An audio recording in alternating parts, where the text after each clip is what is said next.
बड़ी खबर के साथ प्रवर्तन निदेशालय ईडी ने देश के 2 बड़े क्रिकेटर्स पर कार्रवाई की है। जी हां, क्रिकेटर सुरेश रैना और शिखर धवन की 11.14 करोड़ रुपए की संपत्ति ईडी ने अटैच कर दी है। यह कार्रवाई सट्टेबाजी से जुड़े 1xBet घोटाले में की गई है। देखिए, प्रवर्तन निदेशालय ने 4 करोड़ से ज्यादा की रकम फ्रीज कर दी है। ईडी ने 1000 करोड़ रुपए से ज्यादा की मनी लॉन्ड्रिंग नेटवर्क को उजागर किया है। सुरेश रैना के नाम पर 6.64 करोड़ के म्यूचुअल फंड निवेश और शिखर धवन के नाम पर 4.5 करोड़ की अचल संपत्ति को जब्त किया गया है। तो ये इस वक्त बड़ी खबर, बिग ब्रेकिंग न्यूज, और जो भारत के 2 धुरंधर पूर्व क्रिकेटर्स रहे हैं उनको लेकर ये ईडी का शिकंजा है। उसमें एक सुरेश रैना का नाम है और दूसरा शिखर धवन का नाम।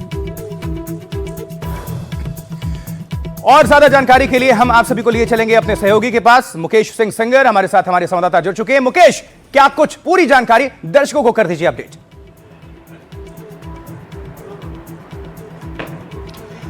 देखिए, बिल्कुल आशुतोष, ईडी ने बहुत बड़ी कार्रवाई की है जिसमें जाने माने क्रिकेटर सुरेश रैना और शिखर धवन की करीब 11 करोड़ रुपए की संपत्तियों को ईडी ने अटैच कर दिया है।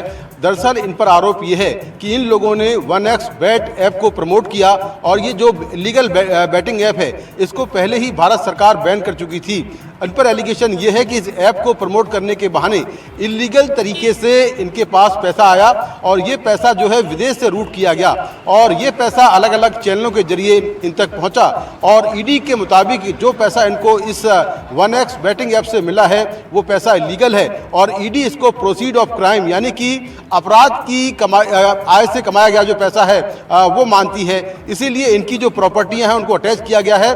ईडी के मुताबिक ये इन दोनों के अलावा जो कुछ और क्रिकेटरों के नाम हैं, कुछ और लोगों के नाम हैं, उनका जो पैसा है उन क्रिकेटरों का या जो संपत्तियां उन्होंने कमाई हैं इलीगल बैटिंग ऐप से उसको भी अटैच किया जाएगा।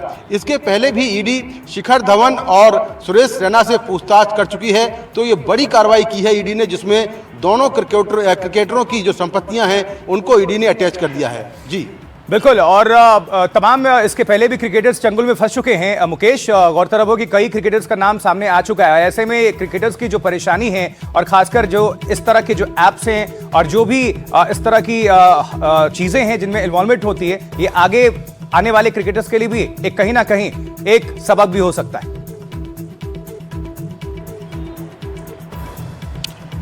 देखिए, बिल्कुल न सिर्फ क्रिकेटर बल्कि बहुत सारे फिल्म एक्टर हैं, कुछ सोशल मीडिया इन्फ्लुएंसर हैं, बहुत सारे और जो बड़े नाम हैं वो भी इस जांच के दायरे में हैं और उनसे भी जो ईडी है वो पूछताछ कर चुकी है। ईडी के मुताबिक ये जो पूरा स्कैम है ये करीब 1000 करोड़ की मनी लॉन्ड्रिंग है और ये जो पैसा इस ऐप ने अलग अलग लोगों से लिया है, करीब 6000 बैंक अकाउंट ऐसे हैं जो फर्जी पाए गए हैं जिनके जरिए इस पैसे को ट्रांसफर किया गया है। तो कुल मिलाकर आगे आने वाले दिनों में कुछ और ऐसे क्रिकेटर्स हैं, कुछ और फिल्मी सितारे हैं जिनकी मुश्किलें बढ़ सकती हैं, उनकी संपत्तियां भी ईडी अटैच कर सकती है। जी बिल्कुल मुकेश, बहुत बहुत शुक्रिया इस पूरी खबर पर जानकारी पहुंचाने के लिए, दर्शकों को अपडेट करने के लिए।